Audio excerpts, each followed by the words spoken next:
Hello વિદ્યાર્થી મિત્રો, welcome to my YouTube channel unique maths edu સફર to all of you friend. આજે આપણે એક સરસ મજાની નગર પ્રાથમિક શિક્ષણ સમિતિ અમદાવાદ થ્રુ જે જાહેર ખબર ક્રમાંક 1 થી 5 2024-25ને લઈને 5 અલગ અલગ પ્રકારની વેકેન્સી જે આવી છે એમના વિશે વાત કરીશું. અને એજ્યુકેશન રિલેટેડ બહુ સારી એવી પોસ્ટ કહી શકાય એ પ્રકારની છે. તો જે વિદ્યાર્થી મિત્રોએ હજી સુધી વિડીયોને લાઇક નથી કર્યું એ હરિયપ વિડીયોને લાઇક કરી દો. એન્ડ યાર you are new in this channel then subscribe first of all this channel.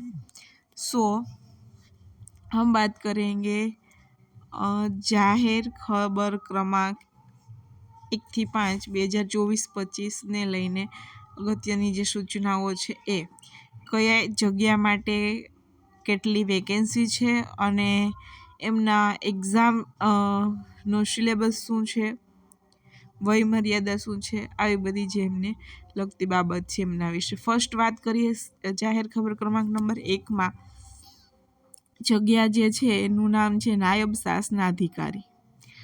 બરાબર છે. એની અંદર કુલ 1 જગ્યા છે અને એ જગ્યા છે બિન અનામતની. એમનો પગાર ધોરણ કે 7મા પગાર પંચની જે પે મેટ્રિક્સ છે એ 67,000થી લઈ અને 2,87,000 સુધીની પગારની વાત છે.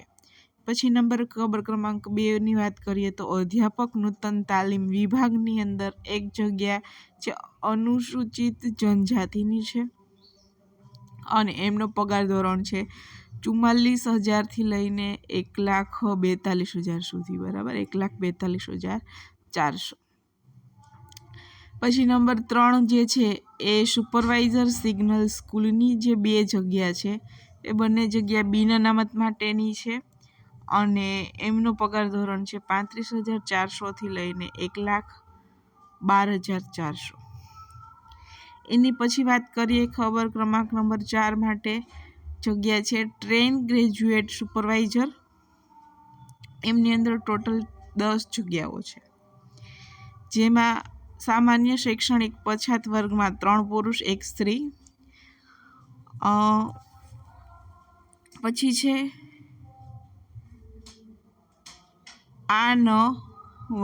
જેમની જે છે 1 પુરુષ આર્થિક રીતે નબળા હોય એ. પછી બિન અનામતની અંદર પુરુષ 3 અને સ્ત્રી 2. આવી રીતે ટોટલ 10 જગ્યાઓ છે. આમ જોઈએ તો જે સ્ત્રીની જગ્યાઓ છે 3 ને 4 જગ્યા છે અને એમનું જે પગાર ધોરણ જે છે એ 7મા પગાર પંચ મુજબ 44,900થી લઈને 14,200, 1,42,400 સુધીનું છે. એના પછી જુનિયર ક્લાર્ક નંબર 5 એમાં 34 જગ્યાઓ છે. જગ્યા પણ સારી છે અને કહી શકાય તો એનું જે એજ્યુકેશન લેવલ છે એ પણ ક્વોલિફિકેશન લેવલ પણ લો છે. અનુસૂચિત જનજાતિમાં પુરુષ 5 સ્ત્રી 2. અનુસૂચિત જાતિની અંદર કશું નહીં. સામાન્ય શૈક્ષણિક રીતે પછાતમાં 8 પુરુષ અને 5 સ્ત્રી.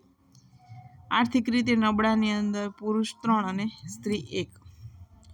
બિન અનામતની અંદર પુરુષ 7 અને 3 સ્ત્રી, એટલે ટોટલ 34 જગ્યાઓ છે. જેમનું જે છે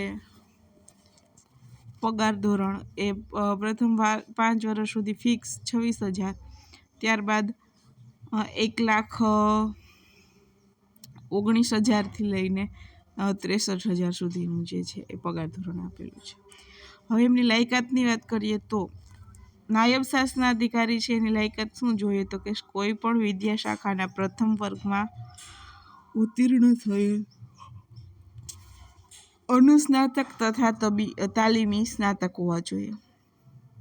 પછી અધ્યાપક નૂતન તાલીમ વિભાગની જગ્યા માટે શું હોવું જોઈએ તો કોઈ પણ વિદ્યા શાખાના પ્રથમ વર્ગમાં ઉત્તીર્ણ થયેલ અનુસ્નાતક તથા તાલીમી સ્નાતક હોવા જોઈએ.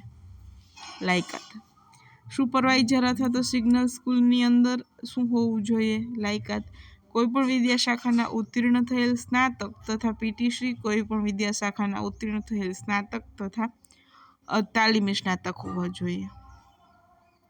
ટ્રેન ગ્રેજ્યુએટ સુપરવાઇઝરની અંદર કોઈપણ વિદ્યાશાખાના ઉત્તીર્ણ થયેલ સ્નાતક તથા તાલીમી સ્નાતક હોવા જોઈએ. જુનિયર ક્લાર્કની અંદર કોઈપણ વિદ્યાશાખાના ઉત્તીર્ણ થયેલ સ્નાતક એટલે ઓનલી કહી શકાય બેચલર ડિગ્રી હોવી જોઈએ. બાકી બધાની અંદર જે છે બીએડ જરૂરી છે. હવે વાત કરીએ અનુભવ. લાયકાત પ્લસ અનુભવ કેમાં માંગે છે? તો નાયબ શાસનાધિકારીની અંદર તાલીમી સ્નાતકની માર્કશીટ ઇસ્યુ કર્યા તારીખથી એટલે બીએડ પછીની પ્રાથમિક શાળાના શિક્ષકના મુખ્ય શિક્ષક, મદદની શાસનાધિકારી, ટ્રેન ગ્રેજ્યુએટ સુપરવાઇઝર, પ્રાથમિક ટ્રેન સુપરવાઇઝર અથવા તો પ્રાથમિક માધ્યમિક ઉચ્ચતર માધ્યમિક શાળાઓના શિક્ષણ નિરીક્ષક તરીકે ઓછામાં ઓછું 5 વર્ષનો શૈક્ષણિક અથવા તો વહીવટી અનુભવ ધરાવતા હોવા જોઈએ. પછી નંબર 2 પર છે કે અધ્યાપક નૂતન તાલીમી વિભાગની અંદર શું છે અનુભવ અને લાયકાત? તો તાલીમી સ્નાતકની માર્કશીટ ઇસ્યુ કર્યા તારીખથી ઓછામાં ઓછા 5 વર્ષનો શૈક્ષણિક અનુભવ ધરાવતા હોવા જોઈએ. પછી એમની અંદર કશું શૈક્ષણિક અનુભવ હોવો જોઈએ, બરાબર છે, પ્રાથમિક, માધ્યમિક, ઉચ્ચતર માધ્યમિક કોઈ પણ. પછી વાત કરીએ તો સુપરવાઇઝર સિગ્નલ સ્કૂલની અંદર પીટીસીની લાયકાત ચાલશે. તાલીમી સ્નાતકની માર્કશીટ ઇસ્યુ કર્યા તારીખથી ઓછામાં ઓછા 2 વર્ષનો સરકારી અર્ધ સરકારી શિક્ષણ ક્ષેત્રે કામ કરતી સેવાભાવી સંસ્થાઓનો શૈક્ષણિક અથવા તો વહીવટી અનુભવ ધરાવતા હોવા જોઈએ. હવે જે સુપરવાઇઝર સિગ્નલ સ્કૂલ કેવી સ્કૂલ કે જે અમદાવાદની અંદર લેબર વર્ક હોય અથવા તો જે કહી શકાય કે ભીખ માગતા બાળકો હોય એમની સ્કૂલ બનાવવામાં આવે છે, એ સિગ્નલ સ્કૂલ કહે છે. એ સ્કૂલને એમનું સુપરવાઇઝિંગ કરવાનું છે. નંબર 4 ટ્રેન ગ્રેજ્યુએટેડ સુપરવાઇઝર, એમનો લાયકાત શું હોવી જોઈએ અને અનુભવ કેટલો હોવો જોઈએ? તો તાલીમી સ્નાતકની માર્કશીટ ઇસ્યુ કર્યા પછીથી ઓછામાં ઓછા 2 વર્ષનો શૈક્ષણિક અનુભવ ધરાવતા હોવા જોઈએ કોઈ પણ સ્કૂલની અંદર. જ્યારે જુનિયર ક્લાર્કની અંદર કશો અનુભવ જરૂરી નથી. અને પછી નેક્સ્ટ વાત કરીએ તો વય મર્યાદા. તો નાયબ શાસનાધિકારીની અંદર ટ્રેન ગ્રેજ્યુએટ સુપરવાઇઝર અને અધ્યાપક નૂતન તાલીમ વિભાગ માટે સિગ્નલ સ્કૂલ સુપરવાઇઝરની જગ્યા માટે 20/12/2024ના રોજ ઉંમર 25 વર્ષથી ઓછી ન હોવી જોઈએ અને 40 વર્ષ કરતાં વધવી જોઈએ નહીં. ઓછામાં ઓછી 25 વર્ષ તો હોવી જ જોઈએ. પછી નંબર 2 જુનિયર ક્લાર્કની જગ્યા માટે 20/12/2024ના રોજ ઉંમર 21 કરતાં ઓછી ના હોવી જોઈએ અને 33થી વધવી જોઈએ નહીં. પછી છે કે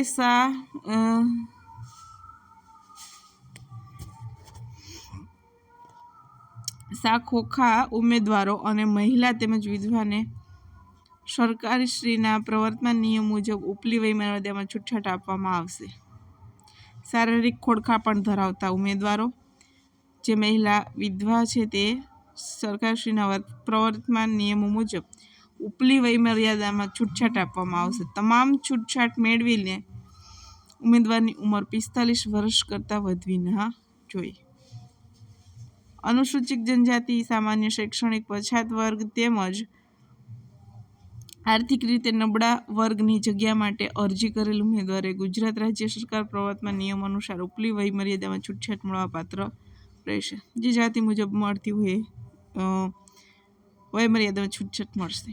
તમામ છૂટછાટ મળીને ઉમેદવારની ઉંમર 45 વર્ષના કરતાં વધુ ન હોવી જોઈએ અને વધુમાં બિનઅનામતની જગ્યાઓ માટે અનુસૂચિત જનજાતિ, અનુસૂચિત જાતિ, સામાન્ય શૈક્ષણિક પછાત, આર્થિક રીતે નબળા વર્ગના ઉમેદવારો પર અરજી કરી શકશે. તેઓ બિનઅનામત વર્ગમાં ધોરણો લાગુ પડશે. પછી આર્થિક રીતે જે અશક્ત ધરાવતા હોય એ પણ આ જગ્યા માટે અરજી કરી શકશે. અમદાવાદ મ્યુનિસિપલ કોર્પોરેશન એએમસી તેમજ નગર પ્રાથમિક શિક્ષણ સમિતિ અમદાવાદના કર્મચારીઓને વય મર્યાદાનો બાદ રહેશે નહીં, એમને કોઈ બાદ નહીં રહે. જે હમણાં જ કામ કરે છે એમસીમાં. હવે એમના સિલેબસની વાત કરીએ તો નાયબ શાસના અધિકારીનો સિલેબસમાં પ્રશ્નપત્ર, બધાના પ્રશ્નપત્ર 50 માર્કના જશે. 10 માર્કનું જે છે શિક્ષણના સાંપ્રત પ્રવાહો અને સામાન્ય વિજ્ઞાન, શિક્ષકની વિવિધ યોજનાઓ.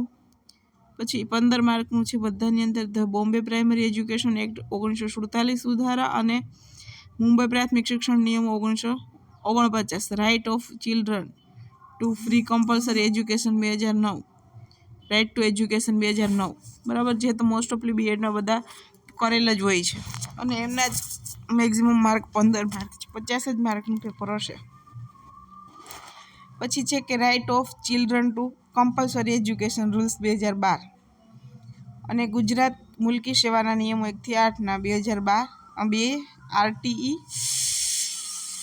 આરટીઆઈ શિસ્ત અને અપીલ છે. બધાની અંદર આ સિલેબસ કોમન છે, 15 માર્કનું છે.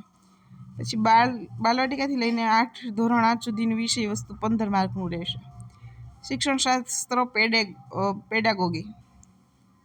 પેડાગોજી, બાળ મનોવિજ્ઞાન, રાષ્ટ્રીય શિક્ષણ નીતિ 2020 તેમજ તેમના શિક્ષણ પંચો એનું 10 માર્કનું રહેશે. મોસ્ટ ઓફલી આ બધું બીએડમાં અને જે ટેટની રિલેટેડ સિલેબસ છે એ જ છે. અને આમના 50 માર્ક્સ છે, 50 માર્ક્સના જ બધા પેપર છે. એટલે ફોર્મ ભરવું જોઈએ. જે લોકો એજ્યુકેશન ક્વોલિફિકેશન પ્લસ એક્સપિરિયન્સની અંદર બિલોંગ છે એ લોકોએ ફરજિયાત ફરજિયાતની પર મસ્ટ બી ફોર્મ ભરવું જોઈએ એમના હિત માટે. નેક્સ્ટ જે છે સેમ ટુ સેમ સિલેબસ છે, એમનો પણ ગુણભાર 50 જ છે. ટ્રેન ગ્રેજ્યુએટેડ સુપરવાઇઝર, ધેન અધ્યાપક નૂતન તાલીમ વિભાગમાં પણ એમના સિલેબસમાં થોડુંક ડિફરન્સ છે. 10 માર્કનું શિક્ષણના સાંપ્રત પ્રવાહો અને સામાન્ય વિજ્ઞાન છે, જ્યારે 20 માર્ક્સમાં the Bombay primary education act છે. અને 20 માર્ક્સની અંદર જે છે ગુજરાત સરકારના દ્વારા નિયુક્ત કરવામાં આવેલા શિક્ષક, મુખ્ય શિક્ષકને બજાવવાની ફરજો અને આચાર સંહિતા. ગુજરાત શિક્ષણ માળખાનો પરિચય, એમાં થોડુંક એ અલગ છે. એનએમએમએસની પરીક્ષાને રિલેટેડ પૂછ્યું છે. બોર્ડ દ્વારા લેવામાં આવતી વિદ્યાર્થીલક્ષી પરીક્ષાઓના માળખા, અભ્યાસક્રમ, પ્રક્રિયા અને થતા લાભનો પરિચય, ખાસ કરીને national talented search exam, national merit cum means exam, શિક્ષણના નૂતન પ્રવાહો, શિક્ષણની વિવિધ યોજનાઓ, બાળ મનોવિજ્ઞાન, રાષ્ટ્રીય શિક્ષણ નીતિ 2020 તેમજ શિક્ષણ પંચો. આવું બધું જે છે એ 20 માર્ક્સમાં રહેશે અધ્યાપક નૂતન તાલીમ વિભાગની અંદર. બરાબર છે. નેક્સ્ટ વાત કરીએ તો સિગ્નલ સ્કૂલ સુપરવાઇઝરની જગ્યા માટે પરીક્ષાનું માળખું નીચે મુજબનું રહેશે. આમ છતાં વાત કરીએ તો અભ્યાસક્રમ ગુણભારમાં ફેરફાર થઈ શકે એવી પોસિબિલિટી છે. એમાં જે છે અગેન રિપીટ ધેન શિક્ષણના સાંપ્રત પ્રવાહો, સામાન્ય જ્ઞાન 10 mark, right of children to free compulsory education act 2099 ઇન 15 માર્ક, શાળા બહારના વિદ્યાર્થીઓ માટે રાજ્ય સરકાર તેમજ કેન્દ્ર સરકારની વિશિષ્ટ યોજનાઓ એ 15 માર્ક્સમાં રહેશે. બાળ મનોવિજ્ઞાન 10 માર્ક્સમાં રહેશે. આવી રીતે 50 માર્ક્સનો રેશિયો રહેશે. તે નેક્સ્ટ જુનિયર ક્લાર્કની અંદર જે બોમ્બે પ્રાઇમરી એજ્યુકેશન એક્ટ 1947 એ 13 માર્ક્સ હશે. જીકે સામાન્ય જ્ઞાન 10 માર્ક, ભારત અને ગુજરાતના વર્તમાન પ્રવાહો 10 માર્ક્સ, મળીને 50 માર્ક્સ હશે. ધેન જોઈએ કે વેઇટેજ શું છે, માર્ક વેઇટેજ. તો 100 માર્ક કઈ રીતે બનશે? નાયબ શાસના અધિકારી, અધ્યાપક નૂતન તાલીમ વિભાગ માટે તાલીમી સ્નાતક છે 10 માર્ક, મીન્સ કે બીએડના 10 માર્ક, અનુસ્નાતક માસ્ટરના 15 માર્ક, તાલીમી અનુસ્નાતક હોય, એમએડ એમફિલ હોય તો એમના 2 માર્ક, પીએચડી હોય તો 3 માર્ક, અનુભવ હોય તો 5 માર્ક એડિશન. દેન નેક્સ્ટ લેખિત પરીક્ષાના ગુણ 50 માર્ક્સમાં, 50માંથી જે મળે તે, અને મૌખિક ઇન્ટરવ્યૂના 15 માર્ક. આવી રીતે 100 માર્ક જે છે એ થશે. બરાબર છે. હવે સમજૂતીમાં જો વાત કરીએ તો ઉપરોક્ત દર્શાવેલ શૈક્ષણિક લાયકાત અંગેના ગુણોની ગણતરી અન્વયે જણાવવાનું કે તાલીમી સ્નાતકના કુલ 10 ગુણ પૈકી ઉમેદવારે તાલીમી સ્નાતકમાં મેળવેલ ગુણને 10 ગુણ જોડે ગુણી અને પરીક્ષાના કુલ ગુણમાંથી ભાગ કરતા જે ગુણ મળે છે તે તાલીમી સ્નાતકના ગુણ ગણાશે.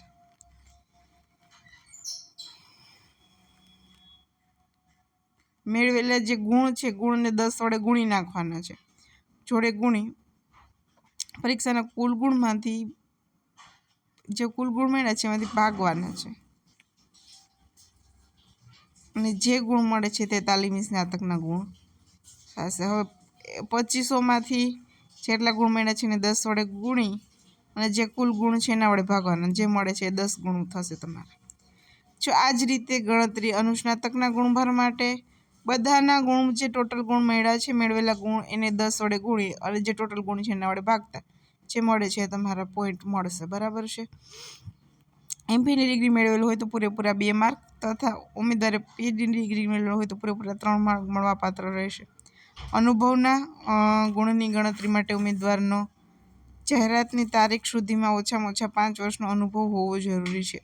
5 વર્ષના અનુભવ સુધી અનુભવના 0 ગુણ મળવાપાત્ર થાય છે. 5 વર્ષ ઉપરાંત જો પ્રતિ 6 માસના અનુભવ લેખે 0.5 ગુણ ગણતા મહત્તમ 5 ગુણ સુધી મળવાપાત્ર રહેશે. એટલે 5 ગુણ 5 વર્ષના અનુભવ માટે કશું નહીં મળે, પણ 5 વર્ષ પ્લસનો જે અનુભવ છે એના માટે તમને 5 ગુણ મળશે. 1 વર્ષના પ્રતિ 6 માસના અનુભવ લેખે 0.5 ગુણ મળવાપાત્ર થાય છે. હવે વાત કરીએ તો ટ્રેન ગ્રેજ્યુએટેડ સુપરવાઇઝરની જગ્યા માટે એચએસસીના 5 માર્ક, સ્નાતકના 10 માર્ક, તાલીમી સ્નાતકના 15, અનુસ્નાતકના 3, એમફિલના 3+1, પીએચડી માટે કુલ 5, અનુભવ હોય તો 5, લેખિત પરીક્ષાના 50, ઇન્ટરવ્યૂના 10, એવી રીતે કરીને 100. એમાં પણ ઉપર જે છે એ જ રિપીટેશન થશે. પછી છે સિગ્નલ સ્કૂલ સુપરવાઇઝરની જગ્યા માટે એચએસસી 5, સ્નાતક 10, તાલીમી સ્નાતક 15, અનુસ્નાતક 3, એમફિલ 3+1, પીએચડી 5, અનુભવના 5, લેખિત પરીક્ષાના 50, જ્યારે મૌખિક ઇન્ટરવ્યૂના 10 અને આવી રીતે ટોટલ 100 માર્ક. નેક્સ્ટ જુનિયર ક્લાર્કની અંદર લેખિત પરીક્ષાના 50 અને કુલ મેરિટ ગુણભાર 50નું મેરિટ ગુણભાર બનશે. એટલે ઓનલી જુનિયર ક્લાર્ક માટે લેખિત પરીક્ષા થ્રુ જ તમારા માર્ક કાઉન્ટ કરી અને આગળ વધવામાં આવશે. નોંધ છે કે જો નાયબ શાસનાધિકારી, ટ્રેન ગ્રેજ્યુએટેડ સુપરવાઇઝર, અધ્યાપક નૂતન તાલીમ વિભાગ, સિગ્નલ સ્કૂલ સુપરવાઇઝર પૈકી કોઈ પણ કેટેગરીમાં ઓછામાં ઓછી અરજીઓ આવે ત્યારે વહીવટ તેમજ આર્થિક ભારણ ઓછું કરવાના ભાગરૂપે નગર પ્રાથમિક શિક્ષણ સમિતિ અમદાવાદની સ્ટાફ સિલેક્શન કમિટી દ્વારા લેખિત પરીક્ષા ન લેતા ઉમેદવારની લાયકાતના પ્રમાણપત્રોને આધારે જે ગુણભાર નક્કી કરેલ છે તે મુજબ ઉમેદવારને સીધા રૂબરૂ મુલાકાત માટે બોલાવી અને જેના માટે સ્ટાફ સિલેક્શન સમિતિનો નિર્ણય આખરી રહેશે. જો ઓછા ઉમેદવાર એપ્લાય કરે તો એ ડાયરેક્ટ એક્ઝામ નહીં લે અને તમારા જે મેરિટમાં અગ્રતા આવશે એમને આગળ વધારશે. ઉપરોક્ત નાયબ શાસનાધિકારી, ટ્રેન ગ્રેજ્યુએટેડ સુપરવાઇઝર, અધ્યાપક નૂતન તાલીમ વિભાગ, સિગ્નલ સ્કૂલની જગ્યાઓ માટે લેખિત પરીક્ષામાં ઓછામાં ઓછા 60% તેથી વધુ ગુણ મેળવવા અનિવાર્ય હોય તો તે જ ઉમેદવાર જરૂરી લાયકાત ધરાવે છે તેમ માનીને મૌખિક ઇન્ટરવ્યૂને પાત્ર થશે. પરંતુ જો કોઈ જગ્યા માટે જે તે કેટેગરીમાં 25 ગણાથી વધુ ઉમેદવારો ઓછામાં ઓછી 60% કે તેથી વધુ ગુણ ન મેળવે તો માત્ર ને માત્ર તે જ જગ્યાની જે તે કેટેગરીની ઉમેદવારી માટે સ્ટાફ સિલેક્શન કમિટીના નિયમ અનુસાર જે તે જગ્યાને 25 ગણા ઉમેદવારો પ્રાપ્ત થયા ત્યાં સુધી મેરિટમાં નીચે જઈ શકે તે અંગે સ્ટાફ સિલેક્શન કમિટીનો નિર્ણય આખરી રહેશે. એટલે 25 ગણા કરતાં વધારે ઉમેદવાર ના થતા હોય તો કદાચ તમારે 60% ના મળતા હોય લેખિતમાં તો પણ તમને ઇન્ટરવ્યૂની અંદર બોલાવી શકે. બરાબર છે. પછી જે છે લેખિત પરીક્ષાના કુલ ગુણ 50 ગુણની રહેશે. શૈક્ષણિક લાયકાત જે છે એ અનુભવના 40 ગુણ, રૂબરૂ મુલાકાતના 10 ગુણ, એ રીતે મળીને 100 ગુણ નાયબ શાસનાધિકારી, ક્રમશઃ બધી જે એક્ઝામ છે એમના રહેશે. લેખિત પરીક્ષા 50 ગુણની રહેશે, જ્યારે શૈક્ષણિક લાયકાત અને અનુભવના 35 ગુણ તથા રૂબરૂ મુલાકાતના 15 ગુણ મળીને કુલ 100 ગુણ પૈકી ઉપરોક્ત દર્શાવેલ જગ્યા માટે ઉમેદવારોએ મેળવેલ ગુણની મેરિટ યાદી જાહેર ખબર સૂચવેલ જગ્યા મુજબની કેટેગરી વાઇઝ અલગ અલગ મેરિટ યાદી બનાવવામાં આવશે. જુનિયર ક્લાર્કની જગ્યા માટે ઉમેદવારોએ લેખિત પરીક્ષામાં મેળવેલ ગુણની જાહેર ખબરમાં સૂચવેલ જગ્યા મુજબની કેટેગરી વાઇઝ અલગ અલગ મેરિટ યાદી બનાવવામાં આવશે. એમાં જુનિયર ક્લાર્કમાં ખાલી એક્ઝામ જ હશે, બીજું ઇન્ટરવ્યૂ કે કશું નહીં હોય. એટલે એ રીતે એમનું મેરિટ બનાવવામાં આવશે. પસંદગી પ્રક્રિયાના અધિકારો સક્ષમ સત્તા દ્વારા નક્કી કરેલ નગર પ્રાથમિક શિક્ષણ સમિતિ અમદાવાદની સ્ટાફ સિલેક્શન સમિતિ તેમજ નોન ટીચિંગ સ્ટાફ સમિતિ સિલેક્શન સમિતિ પાસે રહેશે અને આ કમિટીનો નિર્ણય જે છે આખરી ગણાશે. પસંદગી પામેલ ઉમેદવારની નિમણૂક સત્તાધિકારી ઠરાવે તે શરતોને આધીન રહેશે. ટ્રેન ગ્રેજ્યુએટેડ સુપરવાઇઝર તેમજ સિગ્નલ સ્કૂલ સુપરવાઇઝરની જગ્યા માટે ઉમેદવારે રૂબરૂ મુલાકાત ઓછામાં ઓછા 4.5 ગુણ તથા નાયબ શાસનાધિકારી અધ્યાપક નૂતન તાલીમ વિભાગની જગ્યા માટે રૂબરૂ મુલાકાતમાં ઓછામાં ઓછા 6.75 ગુણ મેળવવા જરૂરી છે. રૂબરૂ મુલાકાતમાં નક્કી કરેલ માપદંડની ઓછામાં ઓછા ગુણ મેળવનાર ઉમેદવારો આગળની ભરતી પ્રક્રિયામાં અમાન્ય ઠરશે. એટલે કે એની વાત કરી છે ઇન્ટરવ્યૂની વાત, બરાબર છે કે ઇન્ટરવ્યૂની અંદર કેટલા માર્ક હોવા જોઈએ રૂબરૂ મુલાકાતમાં. પછી છે કે સિગ્નલ સ્કૂલ અધ્યાપક નૂતન તાલીમ શાસનાધિકારી રૂબરૂ મુલાકાત અંતે પસંદ પામેલ ઉમેદવાર નિમણૂક પામ્યા તારીખથી અજમાયશી પીરિયડ 2 વર્ષ સુધીનો રહેશે. તેમજ જુનિયર ક્લાર્કની જગ્યામાં પસંદ પામેલ ઉમેદવાર કર્મચારીઓને અજમાયશી પીરિયડ 5 વર્ષ સુધીનો રહેશે. જે તે જગ્યા પર નિમણૂક પામેલ કર્મચારીઓ અજમાયશી પીરિયડ જો સંતોષકારક નહીં જણે ત્યારબાદ જે તે જગ્યા પર નિમણૂક પામેલા કર્મચારીઓ કોઈ હક દાવો કરવાનો રહેશે નહીં. પછી વાત કરી છે કે કોઈપણ જગ્યા માટે નિમણૂક પામેલ કર્મચારીને નિયમ અનુસાર CCC પ્લસની પરીક્ષા અજમાયશી પીરિયડ દરમિયાન પાસ કરવાની રહેશે. બરાબર, બધાને પીરિયડ દરમિયાન જે અજમાયશી પીરિયડ છે એમના દરમિયાન, એટલે કે ફિક્સ વાળો જે રેશિયો ફિક્સ પીરિયડ હોય છે એમાં CCCની એક્ઝામ પાસ કરવાની રહેશે. પસંદગી પામેલ ઉમેદવારને અમદાવાદ AMCના ધારાધોરણ આધીન મળવાપાત્ર પગાર ચૂકવવામાં આવશે અને સરકારશ્રી પેન્શન અંગેના પ્રવર્તમાન નિયમો લાગુ પડશે. પછી સ્ટાફ સિલેક્શન કમિટી તેમજ નોન સ્ટાફ સિલેક્શન કમિટીમાં નક્કી થયા મુજબ દિવ્યાંગ ઉમેદવારોને અરજી દીઠ 50 રૂપિયા તથા કોઈ જાતિવાળા છે તો એમને 250 રૂપિયા ઓનલાઈન ભરવાના રહેશે.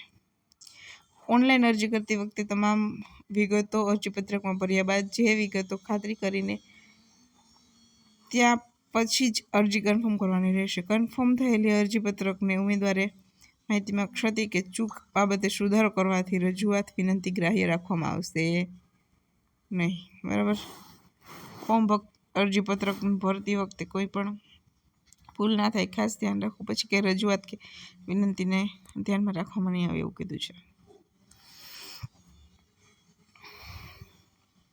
મહિલા ઉમેદવાર જો તેમના પિતાને બદલે પતિના નામે અરજી કરવા માંગતા હોય તો તેમને લગ્ન રજિસ્ટ્રેશનની નકલ જોડવી જરૂરી છે. જે તે જગ્યા એક કરતાં વધારે સંખ્યામાં અરજી કર્યા હોય કિસ્સામાં છેલ્લે કન્ફર્મ થયેલી અરજી જ માન્ય ગણવામાં આવશે. બાકીની અરજી રદ ગણી અને કાઢી નાખવામાં આવશે. નોન ટીચિંગ સ્ટાફ સિલેક્શન સમિતિની રહેશે.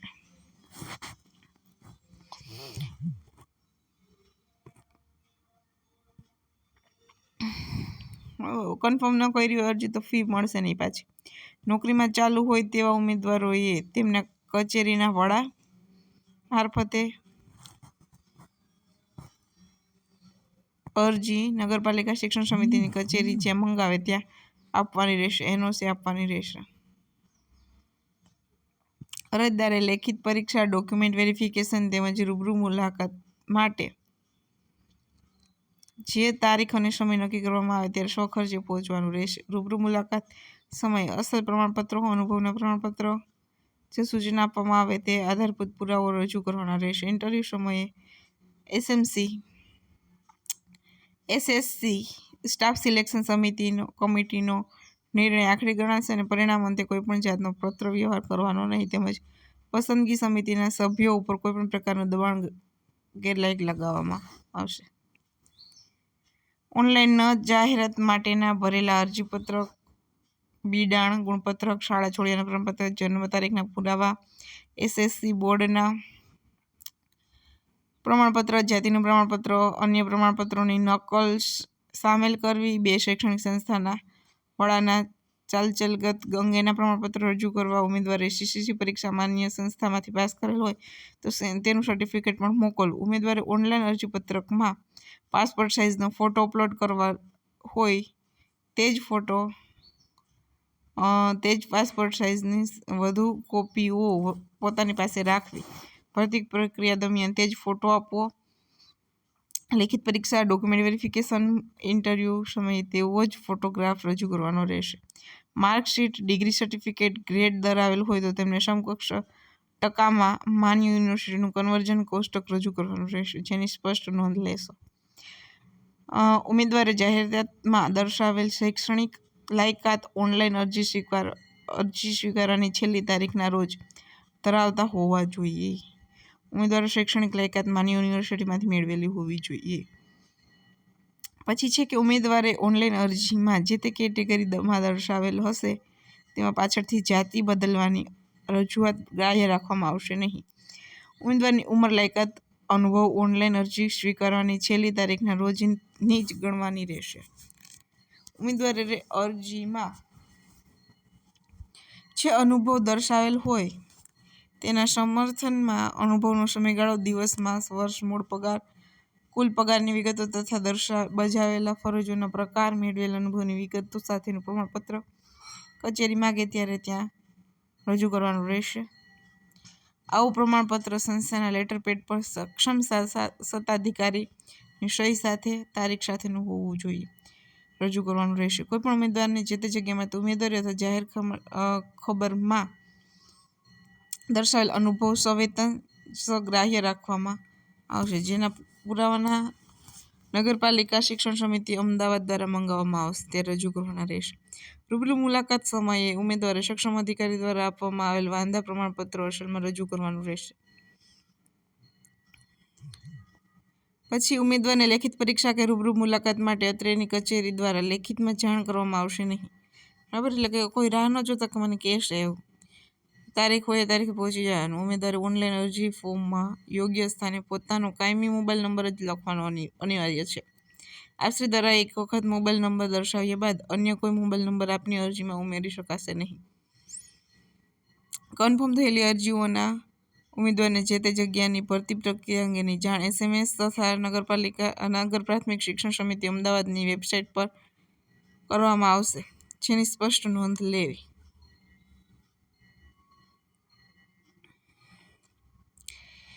યોગ્ય મોબાઈલ નંબર લખેલ ન હોય તો ઉમેદવારને સંદેશ ન પહોંચે તો એ જવાબદારી નગર પ્રાથમિક શિક્ષણ સમિતિ અમદાવાદની રહેશે નહીં. મેલ ID હોય તો દર્શાવવું, જેમાં તમને કોન્ટેક્ટ કરી શકાય. ઉમેદવારને આ જગ્યાની આગળની ભરતી પ્રક્રિયા અંગેની જાણકારી જે છે નગર પ્રાથમિક શિક્ષણ સમિતિ અમદાવાદની જે વેબસાઇટ છે www.amcschoolboard.org જોતા રહેવા વિનંતી છે. ઉમેદવારે ઓનલાઈન અરજીમાં કોઈપણ વિગત ખોટી હશે, ભરતી પ્રક્રિયાના કોઈપણ તબક્કે ખોટી માલુમ પડશે તો ઉમેદવારી રદ ગણાશે. તેમજ ભવિષ્યમાં પણ ઉમેદવારી નિમણૂક સમયે રજૂ કરેલ જન્મ તારીખ, લાયકાત કે પછી વય જાગૃતિ, અનુભવ અને અન્ય પુરાવા ખોટા માલુમ પડશે તો શંકાસ્પદ જણાશે તો પણ તેની સામે યોગ્ય કાયદેસરની કાર્યવાહી કરવામાં આવશે. તેમજ આવા ઉમેદવારની પસંદગીથી નિમણૂક થયેલ હશે તો કોઈ તબક્કે નિમણૂક રદ કરવામાં આવશે. જાહેર ખબર કોઈપણ કારણોસર રદ કરવાની કે તેમાં ફેરફાર કરવાની આવશ્યકતા ઊભી થશે તો તેવા સંજોગોમાં નગર પ્રાથમિક શિક્ષણ સમિતિ અમદાવાદનો સંપૂર્ણ હક, અધિકાર રહેશે. એમાં આપણે કંઈ છેડછાડ ના કરી શકીએ કે હવે કેમ આમ, પહેલાં આમ હતું. એ નગર પ્રાથમિક શિક્ષણ સમિતિ અમદાવાદ આ માટે કારણો આપવા બંધાયેલ રહેશે નહીં. એ કંઈ કારણ ના આપે છતાં પણ એ જે છે ક્લોઝ કરી દે, જે નોટિફિકેશન છે એને. જાહેર ખબરમાં આવેલ અરજીઓની સંખ્યાને ધ્યાનમાં લઈ આગળની ભરતી પ્રક્રિયામાં જો ઉમેદવારને માન્ય ગણવા અંગે નીતિ નક્કી કરવા નગર પ્રાથમિક શિક્ષણ સમિતિ અમદાવાદની SSC staff selection committee non teaching staff selection સમિતિનો નિર્ણય આગળ ગણાશે. જગ્યામાં વધારો ઘટાડો કરી પણ શકે. બરાબર, જ્યાં છે આટલું. છેલ્લે સેલ્ફ ડિક્લેરેશન બાંયધરી આપવાની છે કે હું આ નામનો ખાતરીપૂર્વક જાહેર કરું છું કે મને નગરપાલિકા પ્રાથમિક શિક્ષણ સમિતિ અમદાવાદ કે અન્ય સરકારી અર્ધસરકારી સરકાર હસ્તકની કોઈપણ સંસ્થા દ્વારા ક્યારેય પણ ગેરલાયક ઠરાવેલ નથી કે મારી ગેરલાયકનો સમય ચાલુ નથી. અરજીમાં દર્શાવેલી વિગતો મારી જાણ અને ખાતરી મુજબ સાચી છે અને જો તેમાં કોઈ પણ વિગત ખોટી હશે તો તે અંગે નગર પ્રાથમિક શિક્ષણ સમિતિ અમદાવાદનો નિર્ણય અંતિમ રહેશે અને તે મને બંધન કરતા છે. મેં નગર પ્રાથમિક શિક્ષણ સમિતિ અમદાવાદની જાહેરાતના બધા જ નિયમો સૂચનાઓ વાંચી અને સમજી લીધી છે જે મને બંધન કરતા રહેશે. આ ઉપરાંત હું જાહેરાતમાં દર્શાવેલ લાયકાતની શરતોને અનુરૂપ પાત્રતા ધરાવું છું. હવે તમારે આ જે નોટિફિકેશન છે વાંચવાની જરૂર નથી. એક વખત આ વિડીયો સ્ટાર્ટ કરી અને એન્ડ આવે ત્યાં સુધી સાંભળી લો તો તમારે આખું નોટિફિકેશન આવી ગયું સમજી लेजो પછી सेल्फ डिक्लेरेशन में खाली साइन करवानी રહેશે. ओके सो गाइज, अभी तक वीडियो को लाइक नहीं किया है, हरी अप वीडियो को लाइक कर दीजिए. And you are new in this channel then subscribe this channel. ऐसे ही जो गवर्नमेंट एग्ज़ाम की जो भी नोटिफिकेशन है हम टाइम पे चैनल पे वीडियो बना के डाल देंगे. इसके लिए hurry up again says that subscribe this channel and like this video. Thank you friend.